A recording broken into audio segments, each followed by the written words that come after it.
Thanks for watching. Be sure to subscribe to the Story Hub channel for new stories. We were heading out for our usual day trip when I decided to ask Sarah if she'd be up for a week-long camping trip after her college classes wrapped up in a few weeks. Her response left me stunned and angry. "Mike, you know I'm leaving the day after classes end. Jessica, Rachel, and I have nearly everything packed and ready. We're going to spend the entire summer traveling out west," Sarah said, looking right at me. "Sarah, you must be out of your mind if you think I'll let that happen. I thought we agreed you ditched this crazy trip when we decided to get married. What changed?" "Oh, Mike, I never agreed to that. You know we've been planning this trip since the start of college. We've saved every penny for it, but we still need to work while traveling unless we find someone to help cover our expenses. Do you have any idea how hard it was to cut costs and exaggerate our expenses so our parents would give us more money for the trip? How could you think I'd miss out on the trip of a lifetime? Sarah, I know how those two friends of yours act when they're away from home. They always find someone to pay for what they can't afford themselves.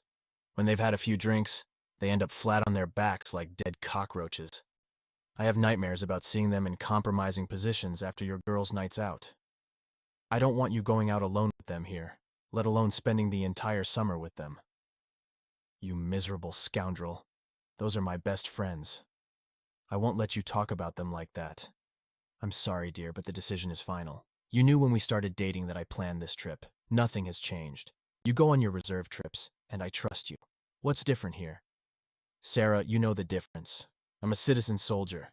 I go for training and active duty when called. It's part of my job. When I'm there, I mostly work. I don't have time to chase girls even if I wanted to. If you go on this trip, we won't survive. Even if you don't plan to cheat, you'll get drunk and slip, or those two will persuade you to cheat. This will end us. I won't allow you to go and expect everything to stay the same. Is this what you want? Are you trying to break up with me?" "Oh no, dear, never. You're my main man, and everything will be fine even after this little trip. Well, see the old USA, and then I'll come back to you and be your woman for the rest of my life. Sarah, I need to be your only man. If you go on this trip, you'll never be my woman again. I won't tolerate you running around with those two and sleeping with others."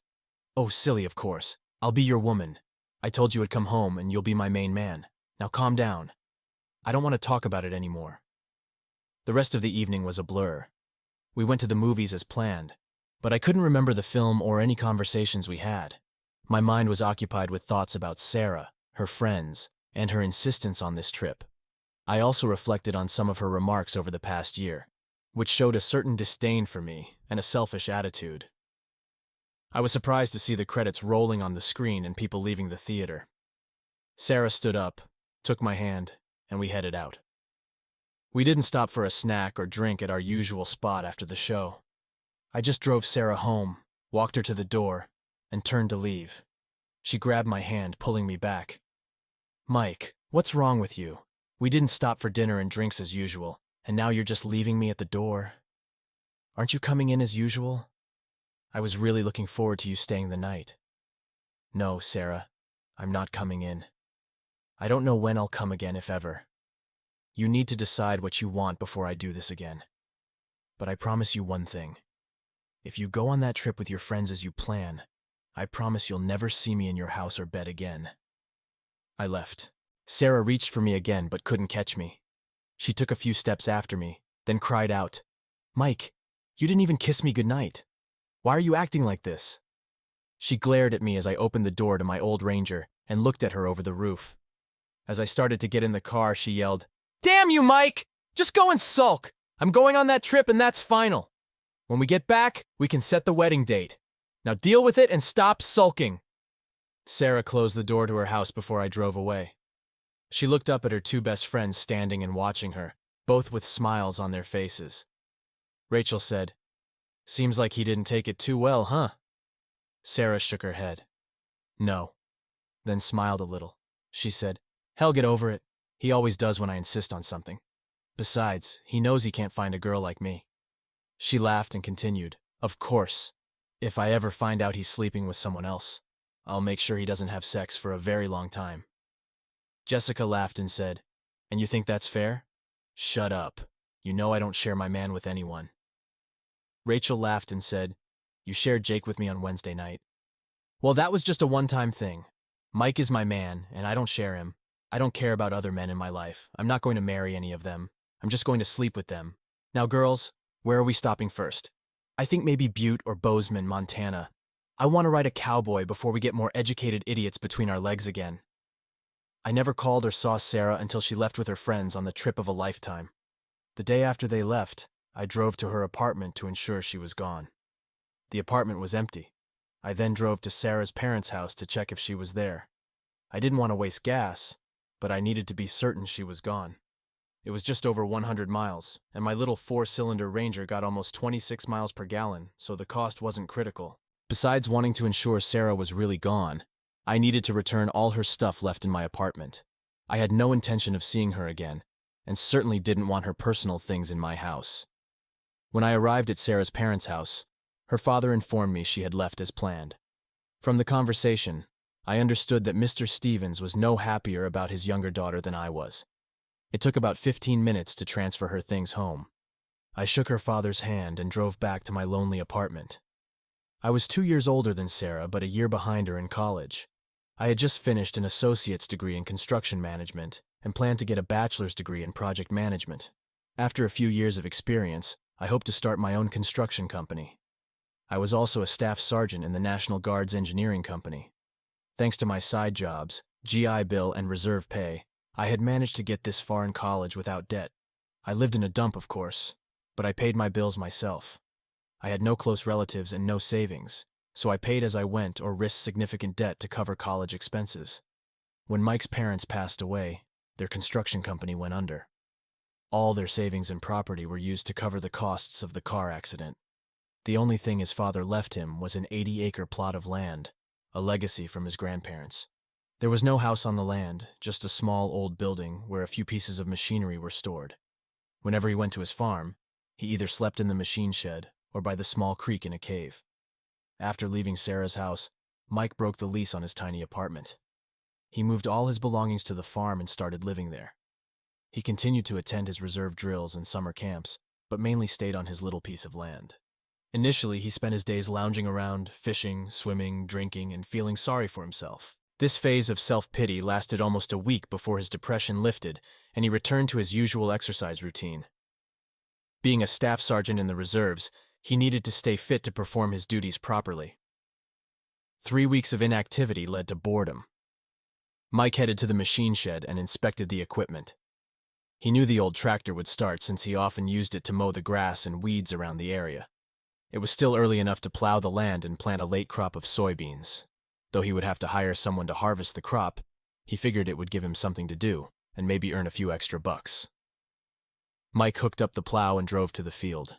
He had only made a few passes when a neighbor stopped by, got out of his truck, and watched him work. As Mike approached, the neighbor asked, "What are you plowing for, Mike?" Heck, I got bored and remembered how Grandpa used to farm. I thought maybe I'd plant some soybeans and see if I can get a harvest by the end of the year." "Yeah, you can do it if you plant short-season beans. You might get a good crop, but why are you plowing?" "Most folks don't plow anymore except for the garden. We usually just spray to kill the grass and weeds and plant right into the ground without plowing. Saves time and money, plus it adds humus to the soil, protects against erosion, and helps retain moisture for the plants. You don't have much equipment here, so I can loan you mine if you want. Just remember, if you break it, you'll have to fix it." "Well, I don't know, Mr. Jeffers. I've never done no-till before. I don't know how to do it." "Some of those weeds are too tall, so you want to mow them first, then spray with Roundup to kill the grass and weeds. After that, you use my no-till planter just like your old one, and plant the beans. Pick seed that's resistant to Roundup so you can spray again after they grow a bit. Next year, if you want to plant corn or wheat, you do the same thing." Mike mulled over Mr. Jeffers' advice for the rest of the evening. Planting without plowing would save a lot of time and fuel. He decided to give it a try. He had an old sprayer he thought would work and knew his mower was in good shape since he used it often during the warm months. Early the next morning, Mike began mowing the field with his little equipment. It took him 4 days, but he managed to get it done. After finishing, he hooked up the disc and leveled the area he had plowed. Then, he went to the neighbor to inquire about borrowing his no-till planter. He had already purchased the seed for his crop. When Mike arrived at Dan Jeffers' house, he saw him working on a tall, heavy planter in the machine shed. Smiling, Mike got out of the truck and approached Dan, shaking his hand. "Good morning, Mr. Jeffers. If you're still willing to lend me your no-till planter, I thought I'd take it. I want to plant my beans no-till this time and see if it's better and cheaper for me than traditional planting." "Yeah, no-till is a lot easier and cheaper, and I'd like you to call me by my name. I'm Dan. You're a grown man and on your own. We're neighbors and I hope friends, so you don't need to call me Mr. Jeffers. You're a sergeant in the reserve, I hear. You want me to call you Sergeant?" Mike chuckled. "Well, no, I'm not a sergeant here. Well, I am a sergeant, of course, but since you're not in the Army, I'd prefer you call me Mike. That's what I'm talking about. I'd prefer my grown-up neighbors and friends call me Dan. Now let's get this planter to you and start. I'll help you hook your tractor to this planter and show you how to use it. I'll stick around for a while to ensure you do it right."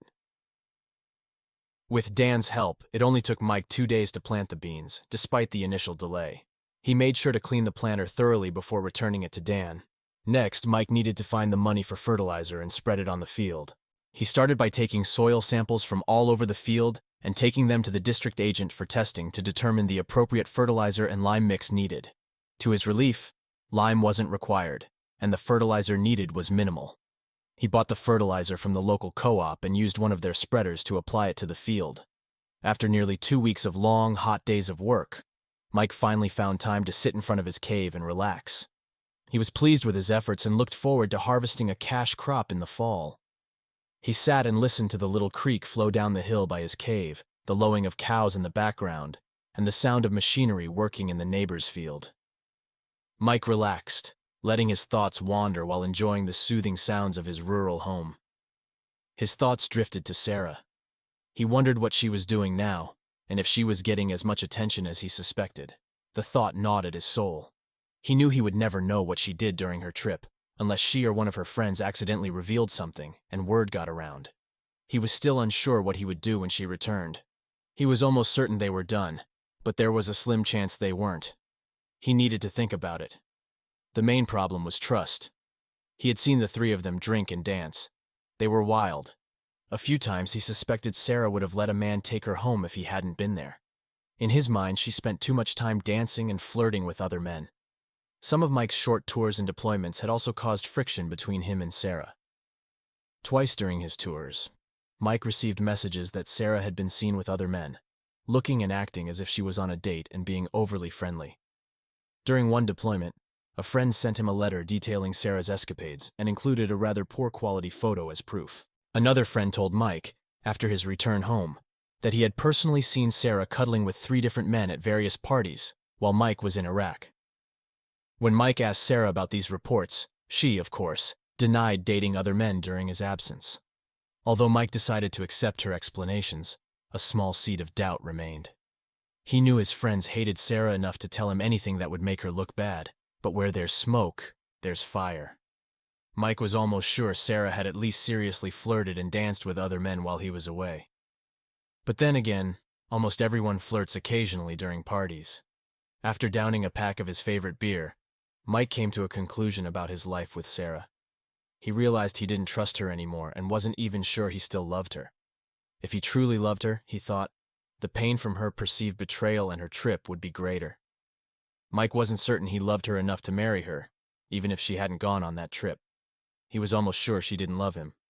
At least she didn't respect him. Her actions and harsh remarks proved that. Mike decided to move on. He wouldn't look for Sarah when she returned. He didn't intend to return to any of their old hangouts, so the chances of seeing her accidentally were slim. He had brought her to his farm only once, and he was sure she wouldn't be able to find him there even if she tried. If she did find him, he would act according to the circumstances, but she would have to put in a lot of effort to win him back. During the summer, Mike continued working on his little plot. When he wasn't busy with reserve duties, he worked on his farm, or at least stayed on the farm. He converted one of the garage sections in the machine shed into a small workshop for repairing his equipment. He plowed and planted a small garden to grow some produce for the summer. He now slept in the cave where it was cool. He knew he had to do something for the winter. If he returned to college, he would have to rent an apartment. If he didn't return, he needed to decide where to live during the cold winter months. One day, Mike was thinking about college again. He was tired of classes and found happiness on his little farm, doing short tours for the reserve. He decided he wouldn't return to college in the fall. Then he began thinking about life in the winter. He didn't want to go to town and look for a place to rent, which would mean finding a job in town, and he really didn't want to do that. So he decided he needed to build something on the farm to survive the winter. Mike knew he could build something in the machine shed, but he didn't like that place. He loved sleeping in his little cave, which was high enough above the creek to avoid flooding and offered a great view from the front of the cave. He decided to use the old concrete blocks and stones to build a wall in front of the cave. The cave already had an electrical supply. One of the first things he did when he inherited the farm from his grandparents was run lines 150 feet from the machine shed to the cave for evening lighting. The entrance to the cave under the cliff was about 30 by 15 or 20 feet, and the height of the cave's front was about 10 feet. He could gather enough stones and blocks to close it off. The floor was not perfectly level, but he could fix that with some strategically placed concrete. Mike felt confident in his plan. Early the next morning, he went to town to buy the supplies he needed to start the work. He ordered sand and gravel for making concrete and mortar, bought cement, and brought home some construction materials he would need immediately. He ordered sturdy steel doors for the front and 2 triple-pane PVC windows. He also ordered lumber and a metal roof to build a covered porch in front of his cave. Mike chuckled to himself, admitting it really couldn't be called a true cave. It was more like a large rock shelter under the cliff. The cave was only about 30 feet deep, with the back 6 or 8 feet too low to stand in.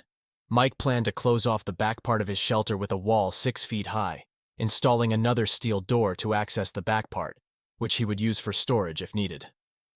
The next day, his construction materials were delivered by Home Depot. As soon as the truck left, Mike began preparing to work. The first task, after marking the proposed walls, was to drill holes in the rock and install rebar. He set up the formwork and poured concrete to level the cave floor area where he would build the stone wall. While the concrete was drying, Mike measured and poured the foundation for the porch. He was fortunate that the drop in front of the cave required only a 30-inch wall at the highest point. After the concrete dried and the formwork was removed, Mike filled the porch area with gravel. Then, he mixed and poured concrete for the 30 by 12-foot porch in front of his cave. All this work took him a week. It would have taken even longer if he hadn't had a front loader on his little 45-horsepower tractor. On the day Mike began mixing and pouring concrete for the porch, his neighbor across the small creek started mowing a field for hay. When Mike took breaks, he watched the tractor go around and around. He had never seen anyone mow hay so quickly. He couldn't recall ever seeing the person on the tractor before, and wondered if it was a custom operator or a hired hand. That same day, after the field was mowed, the tractor drove to the creek and stopped directly across from where Mike was working. The operator got off the tractor and began limping toward the creek.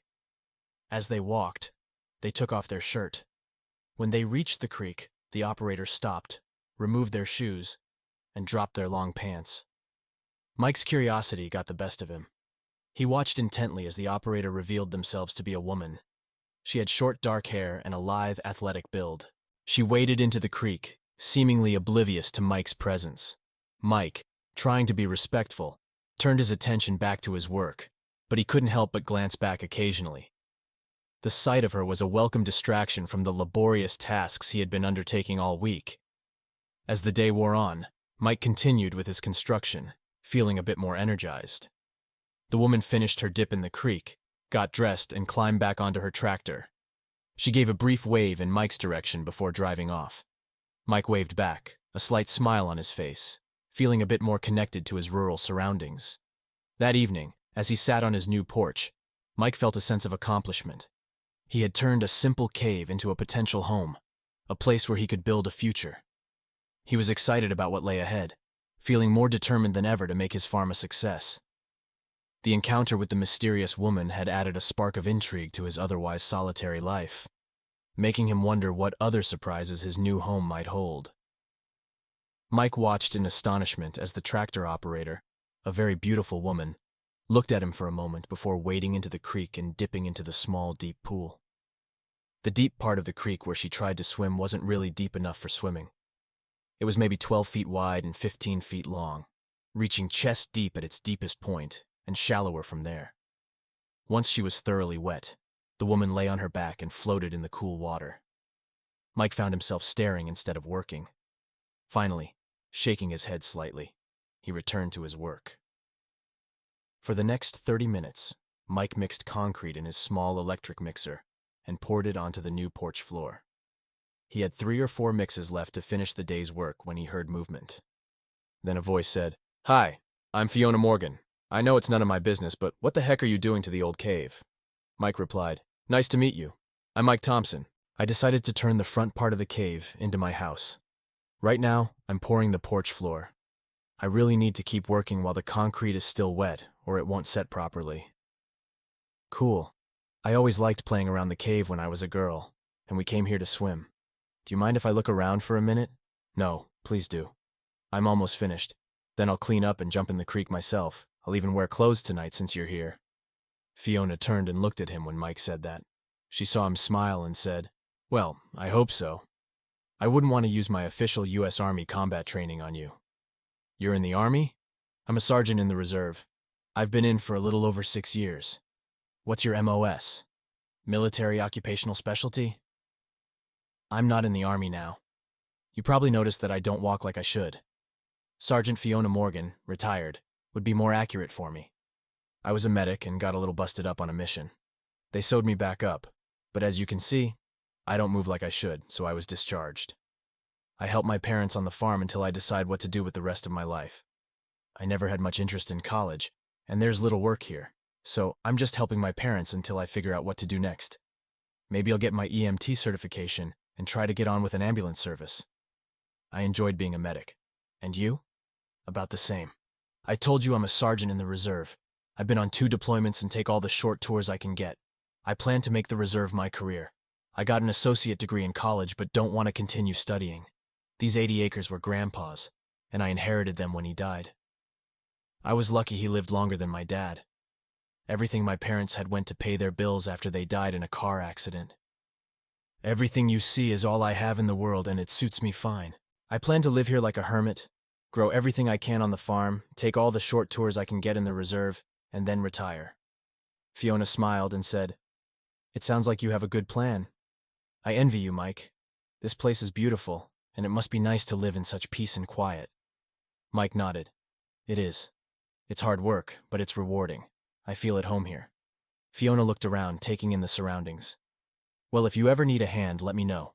I could use something to keep me busy." "I'll keep that in mind, Fiona. Thanks." They chatted for a bit longer before Fiona headed back to her tractor. Mike watched her leave, feeling a sense of connection he hadn't felt in a long time. As he finished pouring the concrete and cleaned up his tools, he thought about the possibility of having a friend nearby. Maybe this place wouldn't be so lonely after all. "And that's it? You and your little piece of land? You never planned to get married or anything?" Mike laughed and said, "Well, I did plan to get married and live the 9-to-5 life, but she decided she wanted to hang out with her friends instead of me, so we broke up. Now she's somewhere out west, drinking and partying, I suspect. Yeah, it would be nice to have a woman, but it's not my priority now. If I find someone, then we'll see what happens." Mike and Fiona talked for a few more minutes. She even had one of his beers before sighing and saying she had to get back home to help with chores. Before she left, she said, "I might see you again, Sergeant. Hope you don't mind if I come and swim in the creek from time to time, do you?" "No, it doesn't bother me. It's your creek, too. Your parents' land borders the south bank of the creek, so you have as much right to swim in it as I do." Mike smiled and continued, "Besides, I enjoy the view when you wash off the dust. It would be nice if you made some noise when you approach. I've been known to bathe without clothes." Fiona turned and smiled at Mike. She looked him up and down and said, "I like to bathe without clothes, too. But that was long before I realized all you men are just waiting to pounce on us poor defenseless naked women. I might sneak up on you, but I can enjoy the view." She laughed and said, "See you, Mike?" 2 days later, Fiona came again. This time she was raking hay into rows for baling. After completing this hot, dusty task, she stopped by the little creek and stripped down to her swimsuit. Mike had finished the short wall in the back of his cave and was working on the front wall. He watched her from time to time while she worked. After using up the mortar mix, He put his tools in the water and walked to the creek where Fiona was swimming. Mike removed his shoes and waded into the water, carrying a float. In the deepest part, he floated on the float and said, "Good day, Fiona. Mind if I join for a while?" Fiona smiled and said, "No, I don't mind. How are you, Mike?" The two talked for a few minutes. Then Mike decided he needed to return to work. He invited Fiona for another beer before she left. This pattern continued for the rest of the week. After completing her fieldwork, Fiona met with Mike by the swimming spot, and they talked. After swimming, she joined Mike for a few beers, inspecting the work he had done. Mike's little home quickly took shape. He made a 2-level floor in the cave room, even installing plumbing from an old well and setting up a bathroom inside.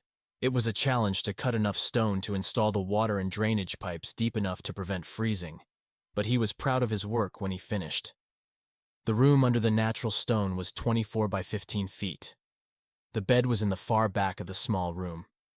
He built a small kitchen on one side of the front and a living area on the other. The bathroom was behind the kitchen. Mike was happy he installed a small stove in the room for heating in winter. He was pleased that he had spent about $3,700 on building materials for his little room. His hard work paid off, and the space felt cozy and functional. It wasn't much, but it was his own. Fiona's visits became more frequent, and their conversations grew deeper. Mike started to feel that maybe, just maybe, he was building more than just a home. He was building a future. After the hay was harvested, Mike didn't see Fiona as often as before when she worked across the creek. She still came to the swimming spot at least twice a week during the hot season. To his surprise, Mike began to look forward to her arrival and felt a pang of sadness when she didn't show up.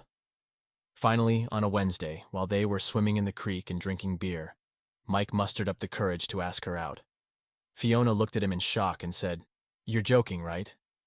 Mike felt a little hurt by her reaction. "No, I'm not joking. I'm serious, but if you don't want to, fine. I just thought we could have a good time. Sorry for suggesting it." Seeing the pain on Mike's face, Fiona quickly said, "Hey, Mike, I didn't mean to upset you. I was just surprised, that's all. You've never given me any sign that you think of me as anything other than a beer buddy. Besides, I'm a wounded soldier. I can't dance and walk hard. My scars are terrible. I haven't had a date since the injury, and you just surprised me, okay? If I haven't completely upset you, yes, I'd like to go on a date with you." Mike smiled. "Great, but you've got it all wrong, Fiona. Maybe you're wounded and have scars, but anyone who doesn't see your great personality doesn't deserve a date with you. I just enjoy your company. I don't care about the scars, and I never liked dancing anyway." Mike wasn't the most observant person, but he did notice how Fiona's eyes and face lit up when he said he enjoyed her company for her personality and inner beauty, not her appearance. Her heart fluttered at his words, and she felt her spirit rise higher than it had since her injury. She wasn't in love with Mike, but she was on her way after his statement. Mike and Fiona continued to meet and talk throughout the long winter. She was impressed by how cozy his little cave home was, and enjoyed every minute spent there with him. One spring day, they were at Mike's, talking again. They sat on the front porch, watching a typical spring storm when the wind started blowing much stronger, and the sky became terribly dark. They heard a loud roar, and the porch roof began to shake. Mike looked in amazement as the roof started to bend. The rain fell almost horizontally and blew through the entire porch. Suddenly he realized what was happening, grabbed Fiona, and began dragging her to the door, shouting, "Tornado! Quickly! We need to get to safety!" Mike didn't stop when they entered the main room of his little house. He pulled Fiona to the back and into the small room where he stored root crops and other bulky items. They closed the door and sat on the floor. After closing the door, they could barely hear the storm's roar. Soon they heard the shattering of glass. Then there was a strange silence over Mike's farm. Mike waited another 10 minutes, then opened the door and let Fiona follow him. One of the front windows was broken, and part of the porch roof had pierced through it. Rain and debris had blown into the room. The bed was damp but not very wet. The porch roof had been torn off by the wind. Mike surveyed the damage and shook his head. "Well, I guess we have some repairs to make." Fiona looked around, taking in the destruction. "At least we're safe. That's what matters." Mike nodded. "You're right. We can fix the rest." They spent the next few days cleaning up and making temporary repairs. Fiona proved to be a great help, and Mike found himself appreciating her presence even more. As they worked together, they grew closer, sharing stories and laughter amid the debris. Despite the chaos, Mike felt a sense of contentment he hadn't felt in a long time. He realized that Fiona had become an important part of his life, and he was grateful for the unexpected bond they had formed. Mike went out in the now weak rain and looked at his machine shed. It was also damaged. Part of the roof had fallen on the equipment. Many beautiful trees around his home were damaged, some uprooted. Fiona approached Mike and hugged him around the waist. She laid her head on his shoulder and said, "Oh, Mike, I'm so sorry. Let's see what damage has been done." First, they went to the shed. When they rounded the corner of the cliff where the cave was, they saw their trucks. There was some damage from debris, and Fiona's windshield was cracked and shattered from being hit by something big and heavy. However, both vehicles seemed to be in working order, even if Fiona's truck wasn't legal to drive with the damaged windshield. They walked to the damaged machine shed. Much of the equipment was bent and damaged from the falling building before it was blown away. Some smaller pieces of equipment were scattered across the yard. They would have to clean up the debris before determining if the damage prevented using the equipment. There were also many trees to cut and repair the damage. It was clear this wasn't a very strong tornado. Mike's machine shed was more blown over than destroyed. Of course, part of the metal siding and roof was completely torn off, but most of the building lay on top of the equipment stored inside. Fiona and Mike climbed to the top of the cliff above the cave home and watched the storm's path. Fiona gasped and grabbed Mike's hand. She hysterically said, "Mike, it looks like the storm hit our farm. The house and barns are all damaged. I need to get home to check on Mom and Dad." She ran limping to her truck. Mike rushed after her. When he reached Fiona, she tried to climb into the truck. He grabbed her and held her. He said, "Wait, Fiona. You can barely see through the windshield. Let's take my chainsaw, some other tools, and a first aid kit, then drive my truck." Mike and Fiona found the chainsaw, fuel, and oil for it, some ropes and chains, a hand winch, and some heavy steel bars for lifting in the damaged shed. Then they drove out of their driveway as far as they could safely and turned to Fiona's house. Twice they had to stop and clear trees from the road before moving on. The trip took almost 45 minutes because of clearing the way, even though the distance was only 2 miles. It might have been faster to walk across the fields, except for cutting one of the fences. When they arrived at Fiona's house, they saw the house and outbuildings were blown over like Mike's machine shed. However, the buildings were more blown over than destroyed. Fiona ran around, shouting for her parents. Finally, she and Mike heard a muffled cry from under the house's debris. Mike drove the truck as close as possible, and they began clearing debris in the area where the cry came from. Fiona was crying, clearing debris. A large tree lay over this corner of the house. After cutting the tree, Mike saw broken basement doors partially covering the stairs to the basement under the house. The cries came from the basement. They finished clearing the doors, and Fiona rushed down the stairs, calling for her parents. "Mom! Dad, are you okay?" Fiona's voice was filled with panic. "We're here, Fiona!" came the weak response. Fiona found her parents huddled in a corner of the basement, both looking shaken but otherwise unharmed. "Oh, thank God!" Fiona cried, hugging them tightly. "We were so worried." Mike helped Fiona's parents up the stairs and out of the basement. They surveyed the damage together. The house was badly damaged, but it was still standing. "We need to get you both to safety," Mike said. "Let's get you to my place for now. We'll figure things out from there." Fiona's parents nodded in agreement, still in shock from the ordeal.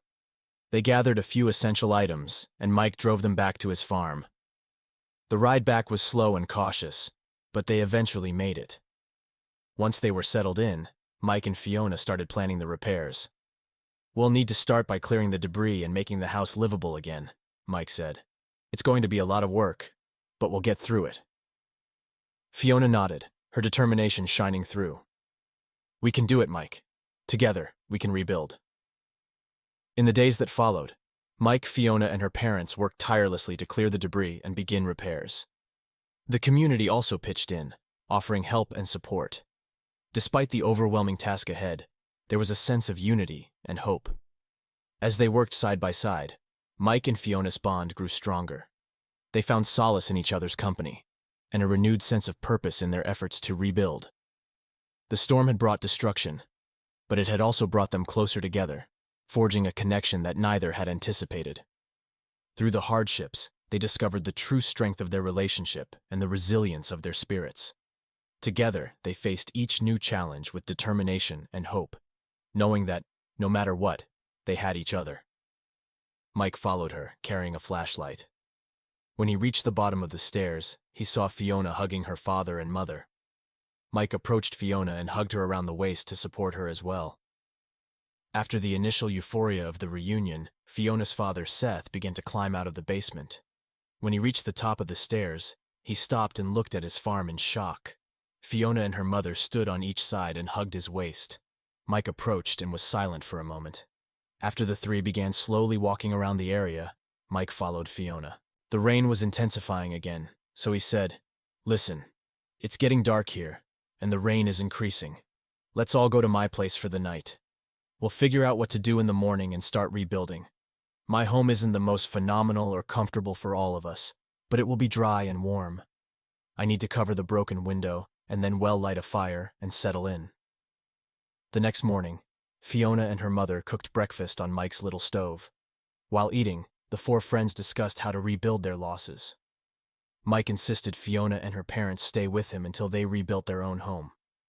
They finished cleaning up the house site and waited for the company to arrive and build a steel house on the foundation, which would be converted into a new home for the family. While they waited, they continued working on the farm and cleaning up the damaged outbuildings. One evening, Mike received that all-too-familiar call from his reserve unit. Their unit was called up for service in Iraq again for a year. Mike told Fiona and her parents that he was being called to active duty again. Fiona said, "Oh, damn." Then she rushed to him for a hug. Mike quickly said they could continue living in his home until they built their own. They finished cleaning up the house site and waited for the company to arrive and build a steel house on the foundation, which would be converted into a new home for the family. While they waited, they continued working on the farm and cleaning up the damaged outbuildings. The night before Mike's departure, Fiona came to his bed in the middle of the night again. He woke up when he felt her climb into bed. She kissed him passionately and immediately grabbed his hand. He pushed her away a bit and said, "Fiona, we can't do this now. Your parents are sleeping next door and will definitely hear us." It wasn't the first time Mike and Fiona had been intimate, and he was sure her parents knew about their relationship. But Mike was still concerned about doing it almost in front of her parents. Fiona, however, wasn't inclined to stop. She kissed Mike passionately and whispered, "I don't care. Mom knows we're lovers, and I'm sure Dad does too. I want to spend one more full night with you before you leave, and I intend to do so with almost no foreplay." Fiona pulled Mike on top of her and straddled him. They tried to be as quiet as possible, but when Fiona reached orgasm, she made enough noise for her parents to hear. Of course, after finishing, they both fell asleep again, and didn't wake up until Bridget was cooking breakfast. The next morning, Fiona's mother, Bridget, gave Mike a knowing smile as he came into the kitchen. "Sleep well?" she asked, a hint of teasing in her voice. Mike blushed slightly but nodded. "Yeah, thanks, Bridget." Over breakfast, they discussed Mike's upcoming deployment and what it meant for their plans. Fiona's parents assured Mike they would manage the farm and the reconstruction while he was gone. "Well, take care of things here," Seth said. "You just focus on staying safe and coming back in one piece." Mike appreciated their support and felt a mixture of anxiety and determination about the year ahead. As he packed his gear, Fiona stayed close, helping where she could and offering words of encouragement. They shared a quiet moment before he left, holding each other tightly. "Come back to me," Fiona whispered, her voice choked with emotion. "I will," Mike promised, kissing her deeply. The drive to the reserve unit was filled with a sense of anticipation and uncertainty. Mike's mind raced with thoughts of Fiona, her parents, and the life they were building together. He knew the next year would be challenging, but he also knew he had something worth fighting for back home. As he joined his unit and prepared for deployment, Mike held on to the hope that the bonds they had forged would withstand the test of time and distance. And so, with a heavy heart but a resolute spirit, he set off for another tour of duty, carrying with him the love and strength of the people who had become his family. Seeing Mike get out of bed, Bridget poured 3 cups of coffee and set them on the small table. She smiled when she saw a very embarrassed Mike approaching for coffee. Mike couldn't look her in the eye that morning. Bridget took pity on Mike and said, "I always wondered why you two didn't sleep together earlier. I know you love each other, Mike. It suits us with Seth. Fiona is a grown woman, and if she wants to spend the night with her man, a man we all respect, then we have nothing against it." Finally, the day came when Mike had to join his unit. All three of the Morgan family watched as Mike left for deployment. Fiona was supposed to pick up his truck after he left and return it to the farm. He added her name to his account so she could pay his bills while he was gone. Fiona and her father were supposed to work his little plot for the year he was deployed. The first 3 days at the reserve center were typical for unit mobilization. There was a lot of paperwork and loading the equipment to be shipped with them. More equipment was already on site, as well as much smaller equipment sent earlier. On the day of departure, to Mike's surprise, Fiona came with her parents to see him off before he boarded the bus. Many questions were addressed at the mobilization station. There were medical and dental checkups for all deploying soldiers. There was updating of personal files, legal briefings, and concentrated training and weapon qualification. During this deployment, Mike took the opportunity to update his legal documents. He made a will, leaving all his belongings to Fiona. He never told her about his decision. After 3 weeks at the mobilization station, Mike's combat engineer unit was loaded onto a plane and sent to Kuwait for a brief period of acclimatization before moving into the country to replace the engineer unit they were taking over from. This replacement took 30 days. Then, Mike's unit took on responsibility for engineering functions in their designated area, supporting local, Allied, and American forces. Mike's unit arrived at the beginning of the local summer. By midsummer, Mike was suffering from temperatures reaching 130 degrees Fahrenheit. It was unbearably dry and dusty. They worked long days and many nights, performing all the functions of an engineer unit. They cleared roads, built schools, roads, and other structures. They came under fire, were cursed, and were always overworked. Mike both loved and hated it at the same time. Many days he had the opportunity to call home and talk to Fiona. The word love began to appear in their conversations. Mike found himself thinking about her more and more. He wondered if he truly loved her, or if she was just a good friend and sex partner. He felt a deeper connection with her than he ever did with Sarah. They were almost 3/4 through their deployment when disaster struck. The unit was working on a road in the mountains when they were attacked by terrorists. After nearly 30 minutes of constant fighting, Mike's sergeant was wounded. Mike, being the next senior sergeant, took command. He quickly oriented himself to the location of all the unit members when the commander was injured. Now Mike was responsible for the remnants of the engineer unit fighting for their lives.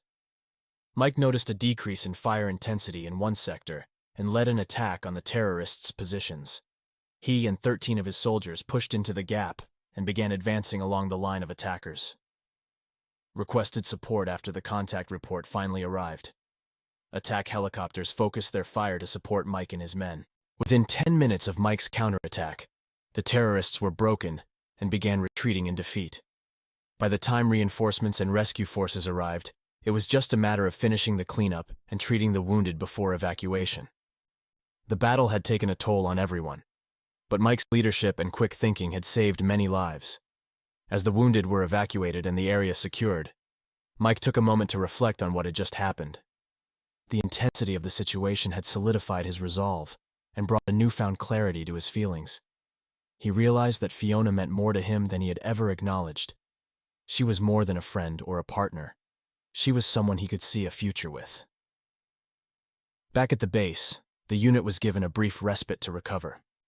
Mike took the opportunity to write a letter to Fiona, pouring out his thoughts and feelings. He expressed his gratitude for her support and his longing to be back with her. He also told her about the battle and how it had made him realize just how much he cared for her. He sealed the letter with a sense of hope, looking forward to the day he could hand it to her in person. As the deployment continued, Mike remained focused on his duties, but the thought of Fiona waiting for him back home gave him strength. He knew the year would be long and challenging, but the promise of returning to her kept him going. The bond they had formed through shared hardship and mutual support was something he cherished deeply. The days turned into weeks, and weeks into months. Finally, the end of the deployment was in sight. Mike's unit began preparations for their return home, a mix of exhaustion and anticipation in the air. When the day came to board the plane back to the States, Mike felt a surge of relief and excitement. He couldn't wait to see Fiona, to hold her in his arms, and to start building their future together. As the plane touched down on home soil, Mike's heart raced. He stepped off the plane and scanned the crowd for Fiona's familiar face. There she was, standing with her parents, a broad smile on her face and tears in her eyes. Mike dropped his bags and ran to her, lifting her off the ground in a tight embrace. "Welcome home, Mike," Fiona whispered, her voice filled with emotion. "It's good to be home," Mike replied, his voice choked with gratitude and love. "It's good to be home." Following the battle, Mike remained in the platoon sergeant position. He proved not only to be a talented and highly skilled combat leader, but also an excellent platoon sergeant in all other aspects of his job. By the time he returned home, he had been promoted to platoon sergeant E7. He was awarded the Bronze Star for leadership during the terrorist attack. Finally, the day came that all reservists look forward to during deployment. They were replaced and returned to the United States, where their unit was demobilized to return to the home base. As had become customary in many towns when their National Guard or reserve unit returns from deployment, Mike's unit was met by crowds of happy friends and family as the plane landed. To Mike's surprise, Fiona rushed into his arms as he made his way through the crowd, hoping to find his truck to return to his little farm and a peaceful life. Mike nearly fell over when Fiona leaped into his arms. She wrapped her legs around his waist and her arms around his chest, pressing her lips to his. "Oh, Mike, I missed you so much. I'm so glad you're back," she said. "Come on, I have your truck. What do you want to do first? It's almost noon. I really want to get something good to eat. What they served us was okay, but I want to visit all my favorite restaurants as soon as possible. I missed pizza and good steaks the most, I think. But right now, I want to eat a pizza from House of Pizza. It was one of my favorite places when I was in college here in town. I've been dreaming of one of their house pizzas almost since we arrived in Iraq. After that, I just want to go home and sleep for 24, 48 hours, and then I want to eat again." When they arrived at the House of Pizza, they took Mike's favorite table. Mike and Fiona talked and held hands across the table as a very pregnant waitress approached. She pulled out a notepad to take their order and turned to take it. When her eyes met Mike's, she dropped the notepad and turned white. Then she almost screamed, "Mike! Oh my God, I've been looking for you everywhere, sweetheart. Where have you been? It's so good to see you. I missed you so much." She leaned over to hug and kiss Mike. Mike looked up and saw Sarah. He jerked back to avoid her hug. It had been over 2 years since their breakup, and she was the last person he thought about. He said, "Hello, Sarah."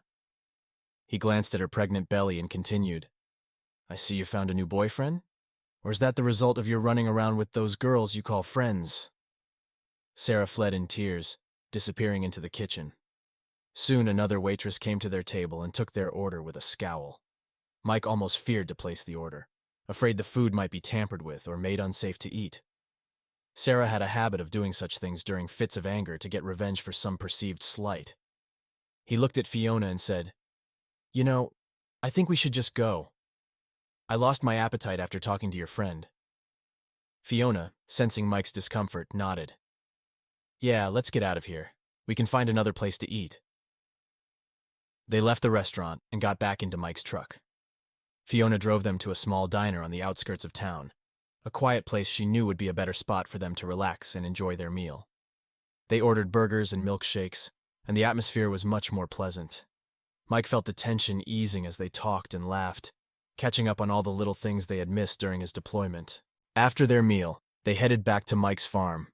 The familiar surroundings brought a sense of peace and contentment to Mike. He was finally home. They spent the rest of the afternoon unpacking Mike's gear and getting him settled back in. As the sun set, they sat on the porch, watching the sky turn shades of pink and orange. "It's good to have you back, Mike," Fiona said softly, resting her head on his shoulder. "It's good to be back," Mike replied, his arm around her. "I missed this place, and you more than I can say." They stayed on the porch until it was dark, then headed inside. The next few days were filled with reconnecting and settling back into a routine.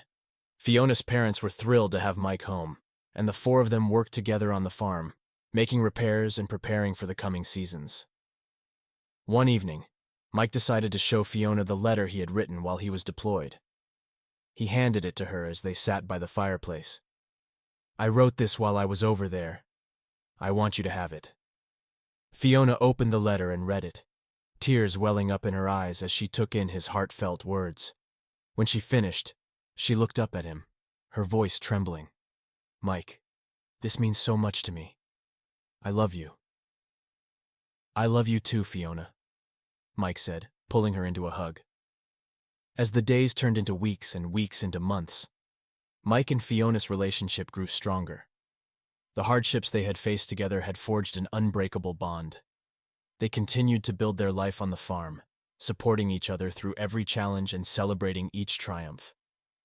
Mike knew he had found something truly special in Fiona, and he was grateful every day for the love and strength they shared. Without a word, Fiona stood up and waited for Mike to rise as well. She walked over to him and kissed him, then said, "Honey, I need to use the bathroom before we leave. I'll be right back." The waitress gave Fiona a dirty look and headed back to the kitchen. Mike stood by the entrance, waiting for Fiona. After a few minutes, he heard voices coming from the direction of the restrooms. They sounded angry and seemed to be coming from the hallway to the restrooms. He moved to see down the hallway and saw Fiona and Sarah standing face to face, their expressions filled with anger, speaking energetically.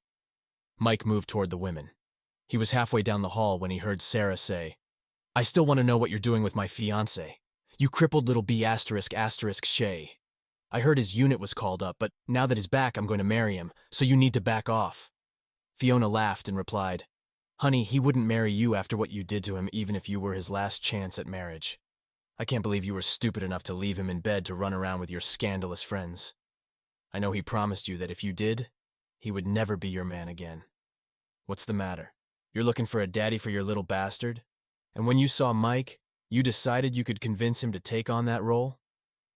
I look at your belly and think that's not the only little bastard you found. Now I suggest you just go back to the kitchen and hide or get back to work. My man and I are leaving, but before we go, I want to give you a piece of advice. I'm a retired Army sergeant. I learned to handle little B**** chess like you when I get mad. I guarantee you don't want to make me mad. It would make me incredibly mad if I thought you were trying to steal my man. You had your chance and blew it. Now deal with it and find someone else." Fiona turned and walked toward Mike. When she reached him, she blushed a little and grabbed his arm. She looked at Mike and said, "Sorry you had to hear that, Mike. I hope you don't think I overstepped. Now, can we find something to eat and head home? I suddenly really want to get out of this town." As Mike turned onto the road to his home, Fiona became very animated. She almost bounced in her seat. To Mike, her facial expression looked like a mixture of excitement and fear. Finally, before they reached his driveway, he asked Fiona, "What's wrong with you? Why are you so nervous all of a sudden?" "Well, you know how you gave me signing authority on your account to pay bills while you were gone. I spent a little too much of your money, and now I'm afraid you might be a little angry about it. Dad and Mom thought it was a good idea, and we just talked ourselves into doing it. Sorry if I did something wrong." Mike looked at Fiona, trying to understand what she had done that she thought would make him angry. He was almost at the point where he usually parked his truck when he finally registered what he saw in his brain. His house was completed. It had a roof, a covered porch on 3 sides, and was stone-faced as he wanted before leaving. There were flower beds and shrubs in a beautifully landscaped yard. His machine shed was rebuilt and even a little larger than before. Mike was stunned. He turned to Fiona, his eyes wide with disbelief. "You did all this?" Fiona nodded, biting her lip. "I wanted it to be a surprise. I know you had plans for the place, and I thought it would be nice for you to come home to it all done. We used some of your savings and a bit more, but it was worth it." Mike's heart swelled with gratitude and love. He pulled Fiona into a tight embrace. "Thank you, Fiona. This is incredible. I can't believe you did all this. It's perfect." Fiona smiled, her eyes sparkling with relief and joy. "I'm glad you like it. We all worked hard to make it happen. Welcome home, Mike." They spent the rest of the evening exploring the newly completed house and the beautifully landscaped yard. Mike was overwhelmed by the thoughtfulness and effort Fiona and her parents had put into making his dream a reality. The house was everything he had envisioned and more. Later, as they sat on the porch, watching the stars come out, Mike took Fiona's hand. "I can't thank you enough for this. You've made coming home even more special. I love you, Fiona." "I love you too, Mike," she said, resting her head on his shoulder. In the weeks that followed, Mike settled back into life on the farm. He and Fiona continued to work together, their bond growing stronger with each passing day. They faced challenges, and celebrated victories, knowing they had each other's backs.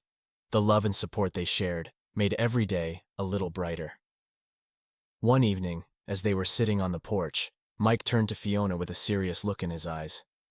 "Fiona, I've been thinking. We've been through so much together, and I can't imagine my life without you. Will you marry me?" Fiona's eyes filled with tears of happiness. "Yes, Mike, I will marry you." They sealed their promise with a kiss, knowing that their future together would be filled with love, resilience, and the strength to face whatever came their way. He stopped the truck and sat, looking at his little farm in shock. He felt his stomach knot. It seemed Fiona had spent all the insurance money and maybe a little more. He turned to her, feeling anger rising. He tried to keep his voice calm.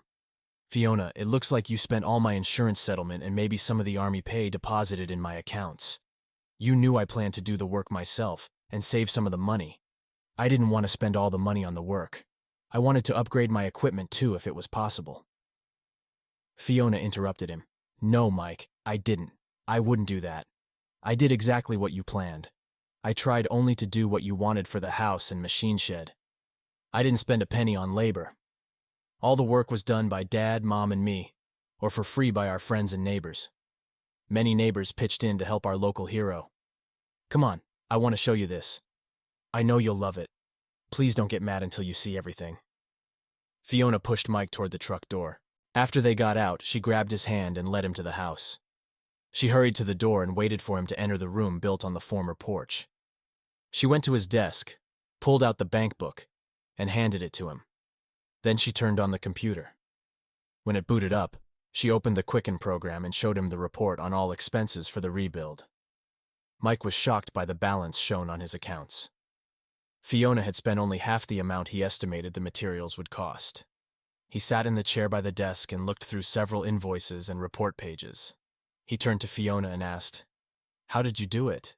You spent a little more than half what I thought the work would cost." Fiona smiled and said, "Well, I did a little wheeling and dealing with some suppliers. We got a lot of materials at wholesale prices or with big discounts because of your service. We explained to the suppliers that you were deployed in Iraq, and we were rebuilding your farm buildings damaged by the tornado before your departure. They gave us great deals when we explained the work was provided for free in appreciation of our local hero. Sometimes they even donated materials they thought would improve the rebuild or replace cheaper items with more expensive ones." Fiona reached out her hand to Mike and said, "Come on, honey. I want to show you the machine shed and workshop we built." Then I promised Mom and Dad we'd come to their place for dinner. Mike followed Fiona around the yard and machine shed in shock. It was exactly what he described during his conversations with her, and in some cases, even better. Fiona and her team had installed air lines in several strategic places in the shed. There was a pit in the floor to work under the equipment if needed. The pit could be covered for safety when not in use. After finishing in the new machine shed, Fiona led Mike outside and showed him the cleaned-up damaged trees after the tornado. She showed him the new barn behind the house, where all the firewood was stored dry. Mike stood there, taking it all in. "Fiona, this is incredible. You did an amazing job." Fiona smiled, her eyes sparkling with pride and relief. "I just wanted you to come home to something special. Something that shows how much we all appreciate you." Mike pulled her into a tight hug. "I appreciate everything you've done, more than I can say. Thank you, Fiona." They stood there for a moment, enjoying the sense of accomplishment and the beauty of the rebuilt farm. Then, hand in hand, they walked back to the house, ready to head to Fiona's parents for dinner. As they drove to her parents' house, Mike reflected on how much his life had changed. He had gone through so much, from the heartbreak with Sarah to the challenges of deployment. But Fiona had been his rock through it all. She had taken care of everything in his absence, ensuring he had a home to return to. Dinner at Fiona's parents' house was a warm and joyous affair. Seth and Bridget welcomed Mike with open arms, grateful for his safe return and impressed by the work done on the farm. They shared stories, laughter, and plans for the future. Mike felt a deep sense of belonging and contentment. That night, as they lay in bed, Fiona snuggled up to Mike and whispered, "I'm glad you're home." "Me too," Mike replied, holding her close. "I couldn't have asked for a better homecoming." In the weeks that followed, Mike settled back into farm life. He and Fiona worked side by side, continuing to improve the farm and make it their own. The bond between them grew stronger every day, built on mutual respect, love, and shared dreams. The challenges they had faced together had only made their relationship more resilient. One evening, as they watched the sunset from their porch, Mike turned to Fiona with a thoughtful expression. You know, I've been thinking a lot about us, about the future. I can't imagine my life without you. Will you marry me? Fiona's eyes filled with tears of happiness. Yes, Mike, I will marry you. They sealed their promise with a kiss, knowing that their future together would be filled with love, resilience, and the strength to face whatever came their way. Mike realized that, with Fiona by his side, there was nothing they couldn't overcome. Mike was amazed as Fiona took him back into the house and showed him the bedroom in the former cave. She gently pushed the door and turned to Mike. She approached him, hugged him, and gave him a kiss. At first, the kiss was gentle, then it became more demanding. Mike felt Fiona's tongue enter his mouth. She pressed her body against his and moaned. He moaned back and began gently stroking her body. Clothes began to fly in different directions and fall to the floor. Mike and Fiona fell onto the big bed. Mike's consciousness was filled. He was engulfed in passion. His whole world consisted of the beautiful creature giving him pleasure, and he gave it back. They moved together. They had wild sex. Mike kissed Fiona and fell to the side with a sigh. He lay on his back and pulled her to his bare and quickly cooling body. She laid her head on his shoulder and threw her injured leg over his hip. Then she pressed him against herself. Fiona looked at Mike's face and sighed, then whispered, I missed you so much. I love you, Mike. I was so worried about you while you were there. Mike turned his head a little and gently kissed Fiona. He whispered back, I love you too, Fiona. After seeing and feeling what I have with you, I'm sure I never loved Sarah. I don't even think I knew what love was until I met you. Before you mowed the field and raked the hay, I think I loved you more than I ever loved Sarah. I love being with you, sitting quietly or working. It doesn't matter. Anything with you is better than without you or with others. After a short nap, Mike got up. He quietly got out from under Fiona and went to the bathroom. After finishing, he returned to the bedroom and didn't find Fiona. He walked to the main part of the house and saw her in the kitchen, making coffee. Fiona looked at Mike and smiled. She said, Why don't you go out on the porch and enjoy the morning while I finish making coffee, honey? I'll bring you a cup when it's ready. Mike did as Fiona suggested. He sat and watched the sunrise over the trees. He saw the light beams breaking through the mist rising from the creek. He felt relaxed, listening to the sounds of the neighbors' livestock and birds. Mike was surprised when Fiona approached and handed him a coffee. She was naked, just like him. She smiled at him and sat beside him. To his surprise, she moved the chair closer to the porch edge and sat, facing him. She started teasing him. She looked him in the eyes and smiled. After the first sip of coffee, she smiled again and said, See anything you like, soldier? Mike smiled and said, Oh yes, I missed watching the creek in your parents' hayfield. Fiona looked shocked for a moment, then smiled back at him and grumbled, You old rascal. I should go and get dressed. That would teach you a lesson, I'm sure. No, don't do that. I really see something worth here when you talk about it. Mike looked at Fiona and obviously checked her out. You know, it's dangerous to tease a man who has been without a woman for so long and in the wild conditions of Iraq. It can turn out very hard for you, you know. Fiona laughed and leaned closer. I think I can handle it, she said, her voice low and playful. Besides, I like living dangerously. They spent the morning on the porch, talking and enjoying each other's company. The peace and tranquility of the farm, combined with the intimacy they shared, made Mike feel more at home than he ever had before. It was a stark contrast to the chaos and danger he had faced overseas. As the day went on, they decided to tackle some of the chores around the farm. They worked side by side fixing fences, tending to the garden, and making sure everything was in order. The work was hard but satisfying, and they found joy in the simple tasks. That evening, they prepared a hearty dinner together. Mike couldn't help but marvel at how seamlessly Fiona had become a part of his life. As they sat down to eat, he raised his glass in a toast. To us, he said, smiling at Fiona, and to the future we're building together. To us, Fiona echoed, clinking her glass against his. And to a future filled with love, laughter, and plenty of hard work. After dinner, they sat by the fireplace, enjoying the warmth and the sense of contentment that came from being together. Fiona rested her head on Mike's shoulder, and they talked about their dreams and plans. They both knew that life would continue to present challenges, but they were ready to face them together. As the fire burned low, Mike turned to Fiona. "I know I've said it before, but I need to say it again. I love you, Fiona. You've made my life complete." "I love you too, Mike," Fiona replied, her eyes shining with affection. "I can't wait to see what the future holds for us." They shared a tender kiss, sealing their commitment to each other.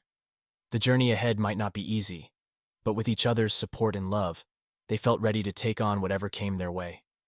Together they had built a home, and together they would build a life filled with happiness and fulfillment.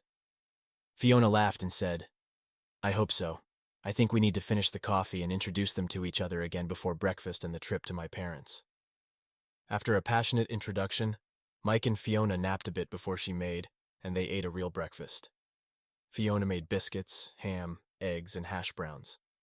Of course, there was more coffee with the meal. She quickly loaded the dishwasher before they dressed and left for her parents' house. They arrived just in time for lunch. Bridget stood up when the couple entered the kitchen. She quickly set 2 extra places at the table for the meal. Fiona looked guilty and said, "Don't bother, Mom. We just finished breakfast about 15 minutes ago. Neither of us is hungry." "Fiona Morgan, what were you doing that made Mike wait until noon for breakfast? I thought I raised you better than that." Seth snorted and laughed. Bridget glared at him, then blushed. She quickly glanced at Fiona, who also blushed. Her mouth dropped open in shock, then she turned red too. "Oh," she whispered. She quickly turned back to her meal. Fiona took 2 glasses, filled them with ice, and then poured tea. She walked over to Mike and handed him a glass. She sat next to her mother and extended her left hand over her plate. Bridget looked down at the hand and screamed. She grabbed Fiona's hand to hold it while examining the engagement ring. After her parents finished eating, Fiona helped her mother clear the table and wash the dishes. Seth led Mike outside to talk. Mike and Fiona picked up a load of her things to take to their house when they left. They continued working on Mike's small farm.